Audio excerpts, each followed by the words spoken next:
Hello YouTubers, this is Brandon Parker again on this MasterSon88 account. Don't forget to also check me out on my Magic Slide account for my fan videos and song creations that I've done. Right now I'm going to go back to my part 3 of my segment in Final Cut. This is my third tutorial in Final Cut and it's part 3. Right now I'm going to show you how the effects and stuff like that work, and just a little more on how to get familiar with Final Cut and how easy it really is compared to if you're someone who used Sony Vegas previously and you just got a Mac computer, or you had a Mac for a while and you were afraid to get Final Cut, or you had Final Cut and you think it's really hard to use.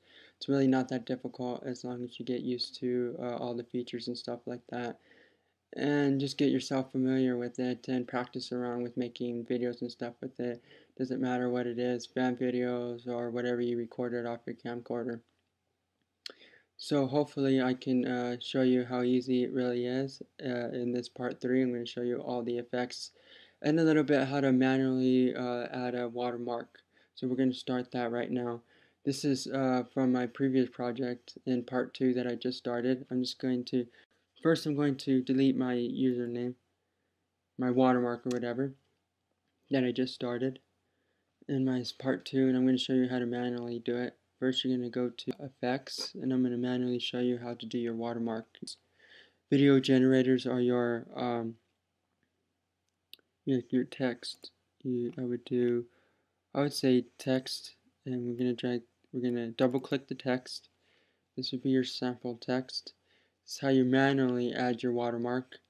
And you could download your whatever kind of text you want. You just go to Google and search for whatever text you're looking for fancy fonts, and they download really simply on your Mac as compared to Windows.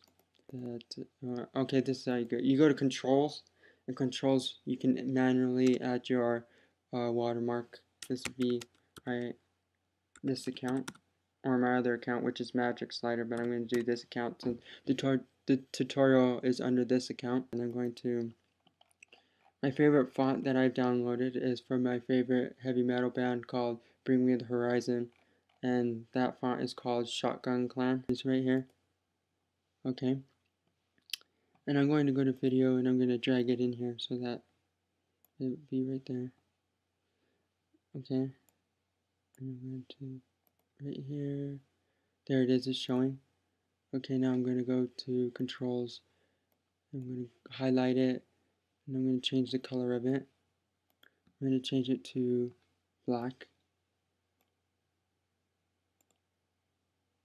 Okay.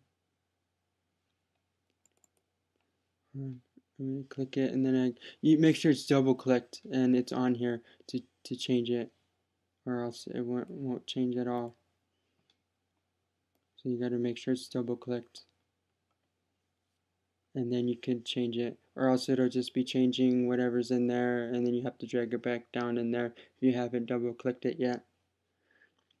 Okay, and then go to OK. Now it's black, and I think you could do bold. I could do it bold. What about the outline? Let's see if I want to change the outline color. I don't know if you can change the outline color.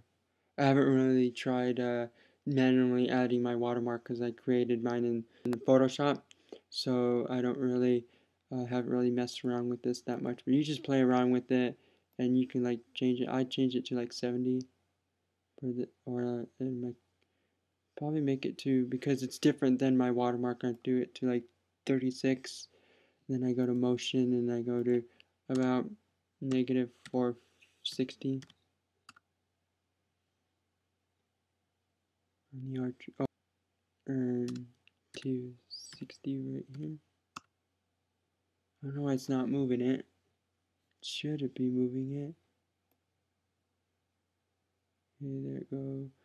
Right there, right there. And it should move it. -460. And I don't know why it's not manually moving it. I have to, let's see. I don't get how to,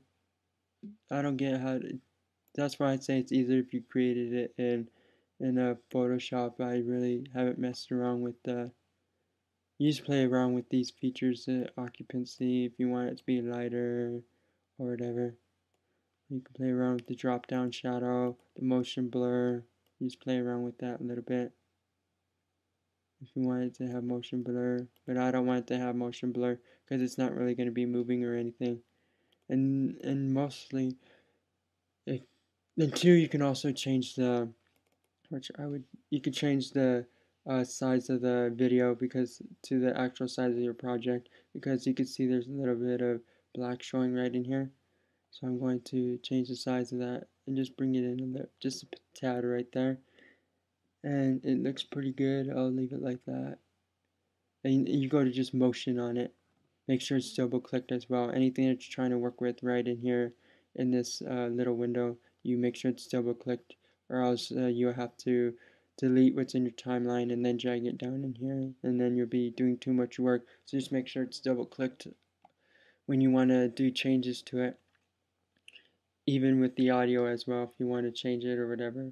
Or you can just change it down here in the timeline, but it's easier if you just do it right in here, so you can, all you gotta do is drag it down in here, or you just leave it right here, and whatever you did in here, because you double clicked it, it'll be able to change it.